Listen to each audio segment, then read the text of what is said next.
panel has been discussing the spirituality and the forces of God, but I also believe that there are two forces that are here with us. That we do have our God that we can depend on, but there's also a power of darkness that we do need to be aware of.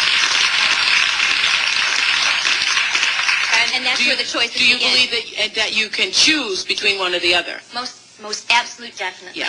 Now, Marianne Williamson says in her book, Return to Love, that we're always walking in the direction of one or the other, that all of your actions in life, either you're moving toward the darkness or you're moving toward the light. That's right. She calls it fear and love. There's this wonderful book called Ishmael by Daniel Quinn, which is, anyway, it's a gorilla talking, but anyway, it talks about one of the points it brings out is one of the mistakes that human beings make is believing that there is only one way to live. That's and right. that we don't accept that there are diverse ways of being in the world, that there are millions of ways to be a Then human how do we being. please God? And many ways, but many paths to what you call God. That and is her path pleasing. might be something else, and when she gets there, she might call it the light.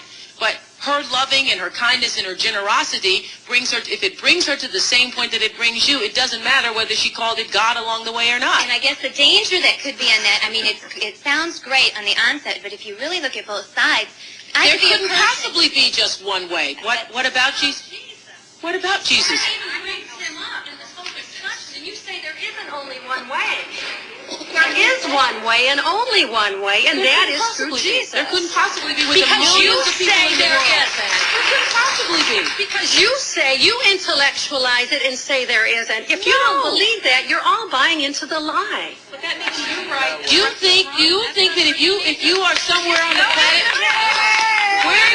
if you're somewhere on the planet and you never hear the name of Jesus, you never hear the name of Jesus, but yet you live with a loving heart, you lived as Jesus would have had you to live, you lived for the same purpose that Jesus came to the planet to teach us all, but you are in some remote part of the earth and you never heard the name of Jesus. You cannot get to heaven, you think? And that is covered in the scriptures, too. People are talked about that. Truly, God knows the Does heart. God care about your heart, or God care about if you call his son Jesus? Well, you know, Oprah, Jesus cannot come back until that gospel is preached in the four corners of this earth. So, figure it out.